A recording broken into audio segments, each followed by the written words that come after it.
Hello there, my awesome support team. I wanted to do a quick video giving you an update about the ministry assessment weekend I attended on April 5th and 6th, and it was a tremendous time. It was overwhelming in a sense because there was just so much information to process through and so much, but there was also a great feeling of camaraderie and support and encouragement. And this event was for people that are either considering getting a license in ministry or are currently in the process of being licensed for ministry, or those who have been licensed and are still learning about the process, those who are already ordained, for people that are seeking that calling. And so this letter was in the folder. We received a folder, and one of the things in here was this letter, which I love, and it says, "Dear ministry candidate, Proverbs 27:17 reminds us you use steel to sharpen steel, and one friend sharpens another. This is our goal for this ministry assessment weekend. This is a very important time for you and the District Board of Credentials. Much prayer and discussion has gone into this day. I also want to credit the Louisiana District and my colleague, Reverend Chuck Fountain, for allowing myself and Reverend Jay Bessemer the opportunity to attend their ministry assessment weekend and borrow heavily from their design to provide this new model for the Kansas District. We have copied much of their layout with their permission. We have not reinvented the wheel here. My hope is to provide a more proactive way to encourage and evaluate your progress as a minister in the Church of the Nazarene." Sorry about that. Let me turn my phone off. Sorry about that. "We want to spend time together, encouraging one another, praying for one another, and celebrating what God is doing in your life. Please do not hesitate to ask questions during this process. We realize that this might be a different process than you're used to. Please be flexible. Remember, the first rule of being a pastor is be flexible. Blessed are the flexible, for they shall not be broken." I love that. This process has fellowship, camaraderie, educational, and evaluative opportunities. You will be assigned a cohort leader or mentor who will walk with you through the hours we spend together and the year that lies ahead of you. We are praying that God will bless our time together and that the mentoring that takes place this day will go beyond the classroom setting and help you throughout the year as you prepare. Grace and peace, Jim Bond. So this letter is very encouraging to me. It's like saying we've got your back. We've created this event for you. Those of you who are just starting this process, those of you who are halfway through the process, this event is for you, to encourage you, to inspire you, to motivate you, to get your questions answered, to help you along your journey, and it's just very comforting feeling to have so many people support. Without going into too much detail, making this video too long, the basic thing we have is we have what we call tracks, TRACKS, and those were meetings we had in the chapel. And like the first one was titled "Coping with People Who Beef, Bite, and Bellyache," dealing with difficult people and different personality types. And then we had a second track, which is the Parsonage Family, Finding Balance of Family Time and Ministry. After every track, which is basically a meeting of all of us, the whole group, we have what we call a cohort breakout.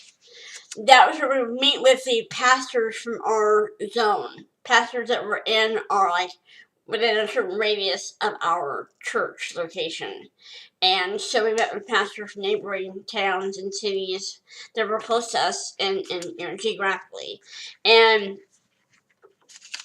during that time in the cohort breakout, we would discuss what we just learned in the track meeting and talk about how it applies to our ministry, things that we hadn't thought of before that the speaker had mentioned.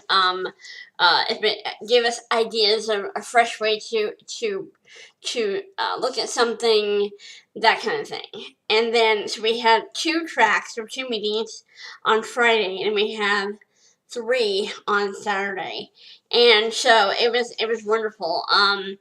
Number 3 was multiplying services, languages, and ministry opportunities, stewardship of the building and resources that God has given us. Number 4 was a practical theology for challenging times. And number 5 was Eucharist and baptism, defined, deciphered, and deployed. And so those were the 5 tracks or 5 meeting subjects that we had. And after every one of them, we have a cohort breakout time where we meet with the pastors from our area and talk about what we just heard, what we learned in the track meeting, what was discussed. And so, without making this sound anything but positive, because it was a very positive experience, it felt as if, to me, because I haven't even got my local license yet, okay? I've taken 1 class.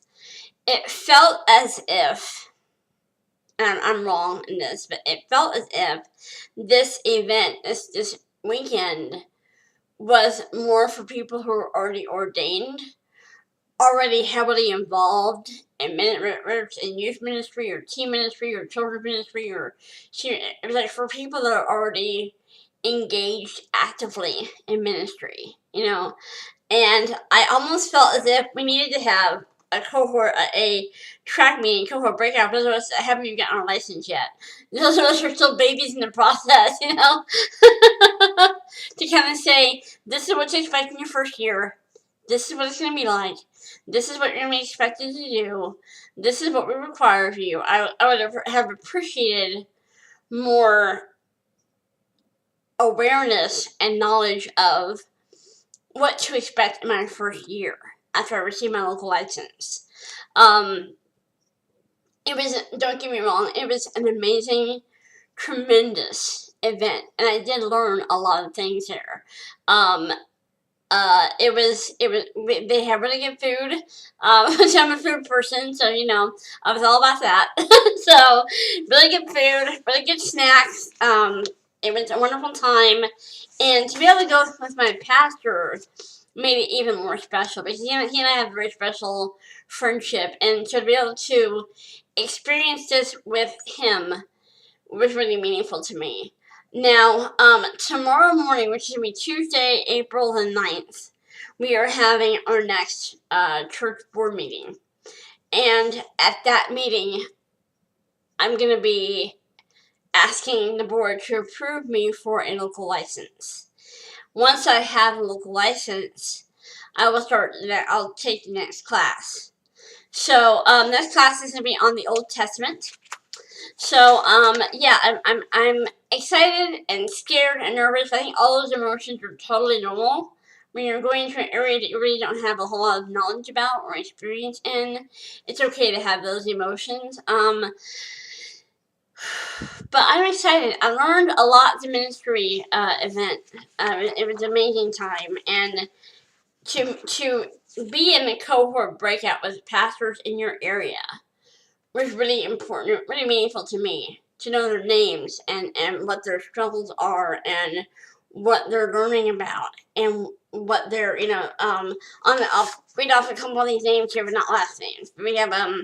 We have Luke, we have Dave, these aren't all the people, but we have Luke, we have Dave, we have Julio, we have John, we have Ryan, we have Ken, we have Billy, and we have John. There's a few people that were in our cohort breakout group. And so, one of the track meetings that we have, I can't remember which one it is, But one of the points that jumped out at me was the guy said you need to pray for the 3 things in ministry you need to pray for. One is a vision of who you are and who you are becoming. And that was really powerful to me. He referenced 1 Peter 2:9. But who you are and who you are becoming. That was so powerful to me. The second thing you need to pray for is people. Because you need people to, you need to equip them, equip the church, empower the people to fulfill the vision that you have. You need to engage with people and meet with people and ask God to help you to equip them to fulfill not only your vision but their vision. And the third thing to pray for is courage. So this is one of the many things I learned over this weekend, but it was an amazing time. This video is so long, I'm so sorry. It was an amazing time. Tomorrow I go before the church board, which is kind of odd because I'm the board secretary, so I'm going to be there anyway, but I'm going to go before the church board and ask to be approved for local license, and I don't know how it's going to go. I'm friends on some level with every board member. Some of them I've known for years, some of them I've known for a short time, but we built a rapport between us, and so I'm hoping it will go well. I'll make another video about that when I get home tomorrow, so I'll let you know about that. But I'm going to go ahead and get off here and get this uploaded to Vimeo. Thank you for watching this video. Comment below with any, with any advice you have, or, and one thing they suggested, see if I can find that piece of paper in here really quickly. I'm sorry. Actually, I'm not sorry because it's important to me. Hang on, give me a minute. So many papers in here. Okay, it should be on this side then. Let me see.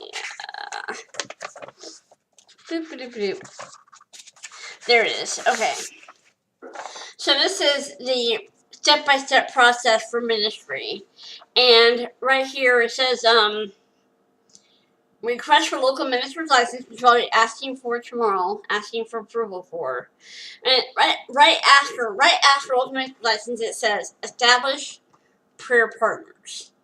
And I feel like it's so important for every minister, even if you're just a baby in the process, just starting out. It's important to have that prayer support there.